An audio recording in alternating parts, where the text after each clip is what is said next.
Assalamualaikum warahmatullahi wabarakatuh dan selamat sejahtera bersama program e-belajar mata pelajaran matematik tingkatan 4 bab 9 kebarangkalian peristiwa bergabung.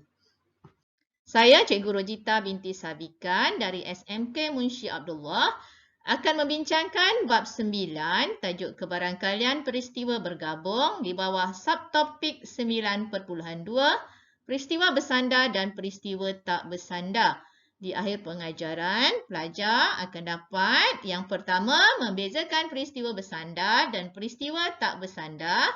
Yang kedua, membuat dan menentusahkan konjektur tentang rumus kebarangkalian peristiwa bersandar. Dan yang ketiga, menentukan kebarangkalian peristiwa bergabung bagi peristiwa bersandar dan peristiwa tak bersandar. Apa yang dikatakan sebagai peristiwa bersandar dan peristiwa tak bersandar?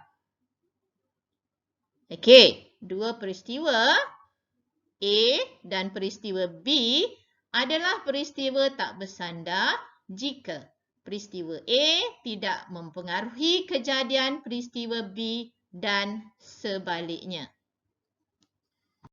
Untuk lebih faham bagaimana nak membezakan antara peristiwa bersandar dan peristiwa tak bersandar, saya merujuk kepada rangsangan minda 2, muka surat 246 dalam buku teks masing-masing. Okey, so dalam aktiviti ini ada satu kotak yang mengandungi 5 keping kad. Kad-kad tersebut berlabel huruf R, U, A, N dan G. Kita tengok kes pertama. Kes pertama adalah dua keping kad dipilih secara rawak dari kotak P satu demi satu tanpa pemulangan.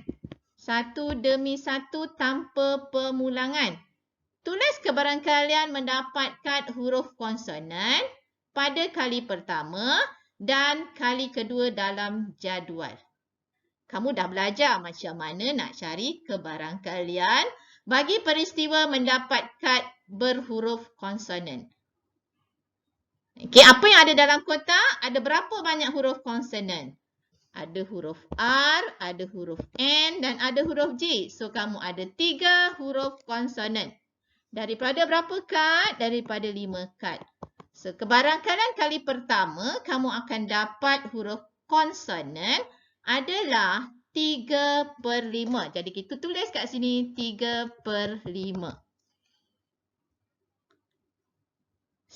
Dalam aktiviti ini kita ambil kad satu demi satu tanpa pemulangan. Ambil kali kedua, adakah kita akan dapat kebarangkalian yang sama? Adakah ada 3 huruf konsonan dalam kotak?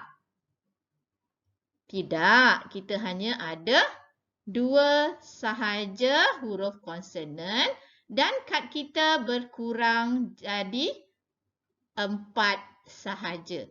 Jadi pada pengambilan kali kedua kita hanya ada kebarangkalian 2/4. Okey, faham dekat sini? Sebab kad pertama dah ambil tak pulang balik. Tengok kes kedua. Kes kedua, 2 keping kad dipilih secara rawak dari kotak P satu demi satu dengan pemulangan. Kad pertama yang dipilih dicatat hurufnya dan dikembalikan ke kotak P sebelum kad kedua dipilih. Ini bermaksud bila kita pilih kali pertama, kita ada 3 huruf konsonan dan kita ada 5 keping kad. Kita catatkan huruf yang kita dapat. Lepas tu kita masukkan balik ke dalam kotak dan kita ambil sekali lagi. Apa yang mungkin kamu akan dapat? Kamu akan dapat kebarangkalian ni masih ada lagi 3 kad huruf konsonan, betul? Jadi kali kedua pun masih dapat 3/5 sebab kad pertama kamu pulang balik. Kenapa nilai dia berbeza? Dalam penerangan saya dah bincangkan. Kes pertama, satu demi satu tanpa pemulangan. Kes kedua, satu demi satu dengan pemulangan. Hasil daripada rangsangan minda 2 didapati bahawa kad huruf konsonan pertama yang dipilih tidak dipulangkan ke dalam kotak P. Kekurangan kad huruf konsonan yang pertama ini mempengaruhi kebarangkalian untuk memilih kad berhuruf konsonan yang kedua. Dia ada mempengaruhi. Yang kedua tu dipengaruhi oleh yang pertama. Yang pertama dah dapat konsonan, yang kedua bilangan konsonan berkurang, bilangan kad pun berkurang. So yang ini dipanggil sebagai peristiwa bersandar. Manakala kes kedua, kad berhuruf konsonan yang dipilih pada kali pertama dipulangkan ke dalam kotak P sebelum kad kedua dipilih. Pulangan kad pertama ini menyebabkan kebarangkalian memilih kad huruf konsonan yang kedua sama dengan kebarangkalian memilih kad huruf konsonan yang pertama. Kebarangkalian memilih kad berhuruf konsonan yang kedua tidak dipengaruhi oleh pemilihan kad berhuruf konsonan yang pertama. Maknanya kebarangkalian dia sama. Sebab kad tu kita pulang balik, kita ambil lagi sekali. Okey, so yang ini dipanggil sebagai peristiwa tidak bersandar. Okey, jelas tak? Apa beza antara peristiwa bersandar dengan tak bersandar? Sama ada dia peristiwa kedua dipengaruhi oleh peristiwa pertama ataupun saya membincangkan contoh 2 muka surat 247. Dalam contoh ni, pelajar diminta mengenal pasti peristiwa yang diberi adalah peristiwa bersandar atau peristiwa tak bersandar. Kita tengok contoh A. Adakah peristiwa mendapat angka sebanyak 2 kali apabila sekeping shilling adil dilambung 2 kali? Adakah kebarangkalian mendapat angka kali pertama mempengaruhi kebarangkalian mendapat angka kali kedua? Tak, bukan. So, maksudnya peristiwa yang diberi ini adalah peristiwa tak bersandar. Tengok juga untuk B. Adakah peristiwa mendapat angka dalam lambungan shilling adil dan nombor 4 dalam lambungan dadu? Adakah peristiwa ini peristiwa bersandar atau peristiwa tak bersandar? Shilling dengan dadu, satu benda yang berbeza. So, maksudnya dia tak berkaitan. Kebarangkalian dia tak dipengaruhi. Maka peristiwa ini adalah peristiwa tak bersandar. Contoh ketiga, adakah peristiwa mendapat 2 batang pen berwarna sama apabila 2 batang pen dikeluarkan satu demi satu daripada bekas yang mengandungi 3 batang pen merah dan 2 batang pen biru tanpa pemulangan?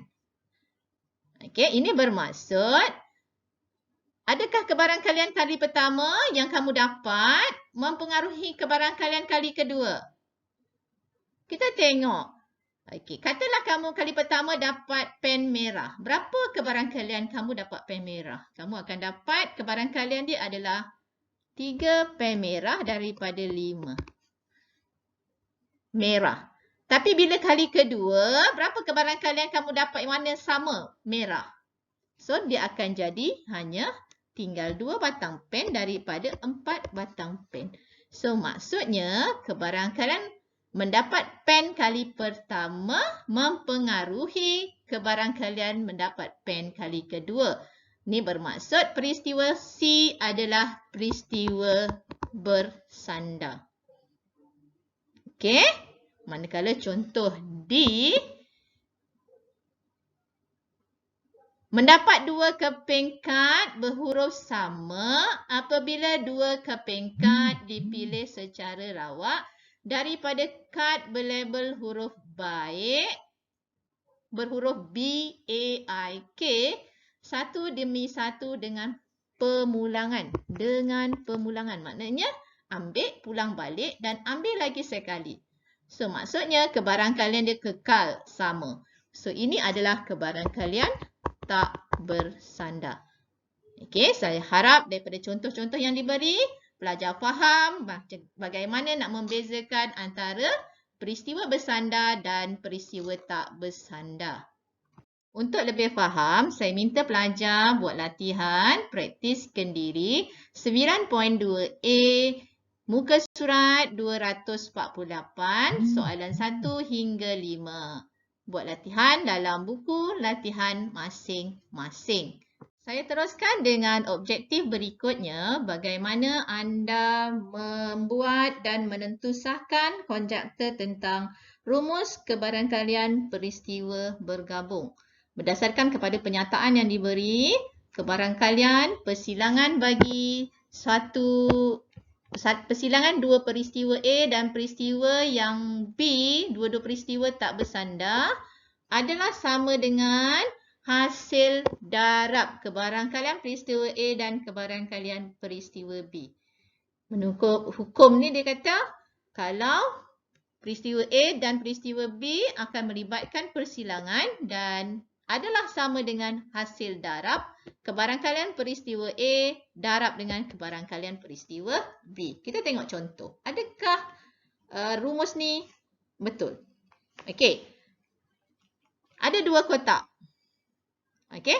Kotak F ada huruf P-A-M-E-R-A-N. Manakala kotak G ada kad berlabel 35689. Okey. Aktiviti dia ialah, uji kaji dia ialah sekeping kad dipilih secara rawak daripada kotak F dan kotak G. Ambil satu kad daripada F, ambil satu kad daripada G. Faham? Okey. Tentusahkan konjektur rumus kebarangkalian untuk mendapat huruf P dan mendapat nombor genap dengan menyenaraikan semua kesudahan yang mungkin. Boleh tak kamu dapat gambaran apa ruang sampel yang kamu akan perolehi? Ambil satu kad daripada F. So, mungkin dapat letter huruf P. Dari kotak G pula, kamu akan dapat nombor 3. Jadi, kebarangkalian mungkin kamu dapat P3, P5, P6. Okey, ada berapa kesudahan tu? Ada banyak. So, kalau kamu ada 7 dengan 5, maknanya kamu ada 35 kesudahan. Okey? Jadi, ini bermakna, katalah saya cari dari segi nilai kebarangkalian. Okey, kebarangkalian pertama saya dapat huruf P. Berapa kebarangkalian dia? P ada berapa? P ada 1. Ambil daripada kad. Daripada kotak F kan? So, 1/7. Okey, manakala untuk peristiwa berikutnya, dia kata mesti dapat nombor genap, betul? So, berapa kebarangkalian kamu dapat nombor genap? Daripada kotak G. So, nombor genap adalah 6 dengan 8. So, maksudnya ada 2 sahaja. 2 daripada 5. Jadi, kalau kita darabkan, guna konsep ni, kalau dan dia mesti persilangan. Bila persilangan, dia menggunakan operasi darab. Jadi, kalau 1/7 darab 2/5, so kamu akan dapat 2/35. Inilah kebarangkalian mendapat huruf P dan nombor genap. 2/35. Okey. Katalah saya buat senarai. Saya senarai. Apa yang kesudahan yang P dan nombor genap? Kalau saya senaraikan, peristiwa saya dapat P dan nombor genap. So, maksudnya saya ada P2 atau P8. Okey? So, ini mendapat huruf P dan nombor genap. So, ada 2 kesudahan untuk peristiwa mendapat huruf P dan nombor genap. Bermaksud kebarangkalian dia adalah 2 daripada berapa kesudahan semua tadi cikgu sebut? 35. Apabila kamu senarai, kamu dapat 2/35. Tapi bila kamu guna formula pun, kamu dapat 2/35.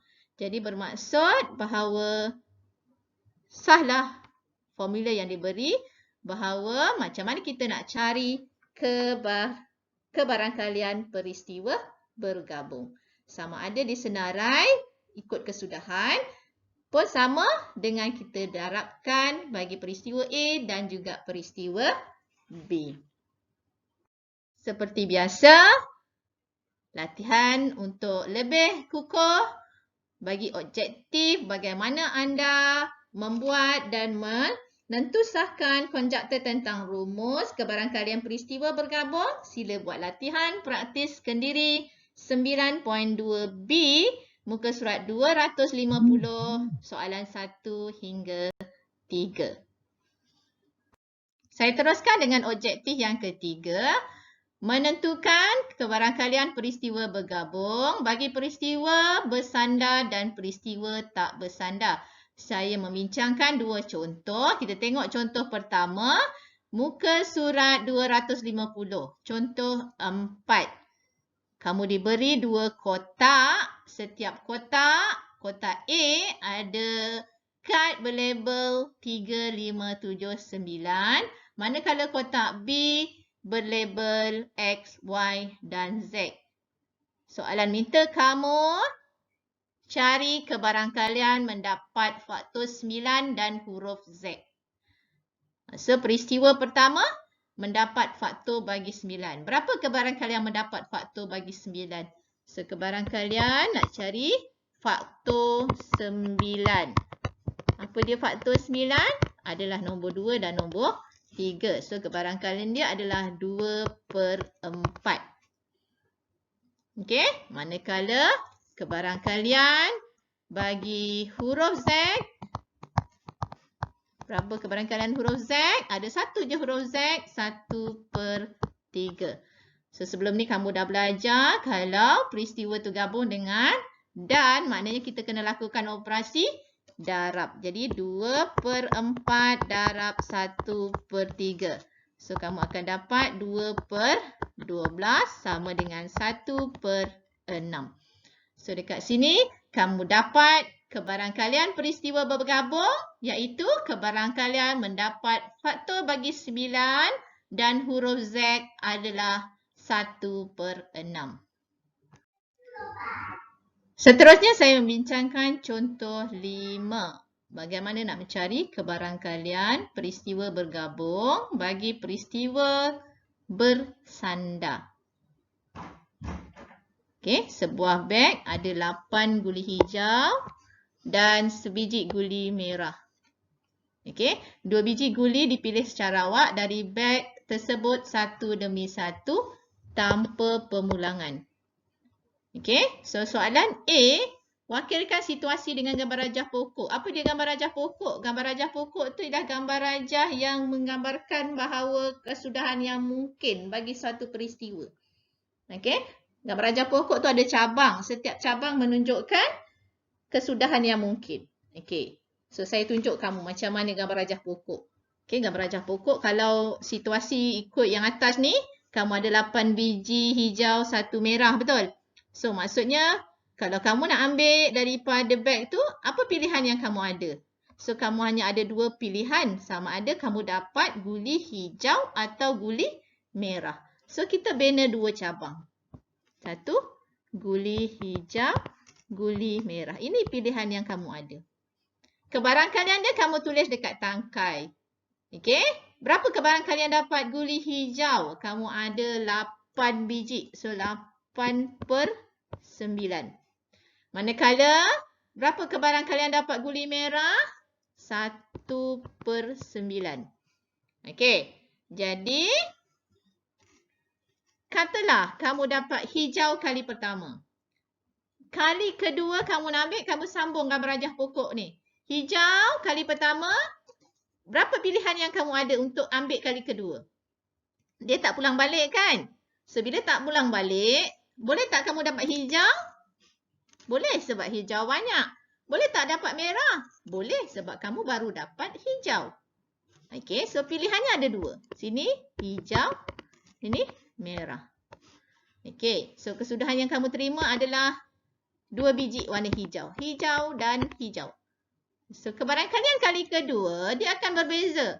Sebab ni peristiwa bersandar. So, maksudnya kebarangkalian dekat sini tinggal 7/8.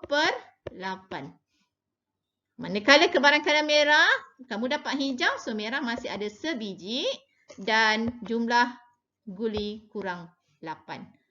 Okey, jadi ini kesudahan untuk HM. Hijau dan merah. Okey, so yang dia minta, yang bawah ni pula macam mana? Apabila kamu dah dapat merah, merah hanya ada satu biji. Boleh tak kamu dapat merah kali kedua? Ini peristiwa bersandar. So, kamu tak akan dapat merah, betul? Kamu hanya ada satu cabang iaitu hijau. So, berapa kebarangkalian hijau? Hijau ada 8 biji. So, maksudnya kalau dapat merah, hijau tak berkurang. So, 8/8. Pastinya kamu akan dapat warna hijau. Sebab tak ada pilihan lain. So, 8/8. So, kesudahan dekat sini adalah merah hijau. Okey. So, inilah kesudahan yang pilihan kesudahan yang ada. Okey, sama ada hijau-hijau, hijau merah atau merah hijau. Okey, soalan B dia minta hitung kebarangkalian. Pertama, mendapat guli kedua warna merah. Mana satu yang guli kedua warna merah? Kebarangkalian guli kedua warna merah. So, yang ni betul. So, yang pertama jawapannya adalah kebarangkalian kamu dapat guli kedua warna merah. So, adalah, tengok cabang dia. Hijau 8/9 darab merah 1/8. So, dapat kat situ, darabkan sahaja. So, dapat 1/9. Pemudahkan ya. So, kalkulator, tekan kalkulator terus dapat.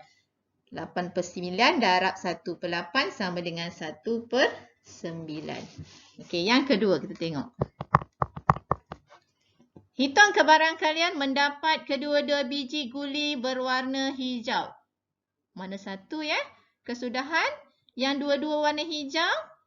Yang ni kan? Yang pertama ni. So, kebarangkalian awak dapat hijau-hijau.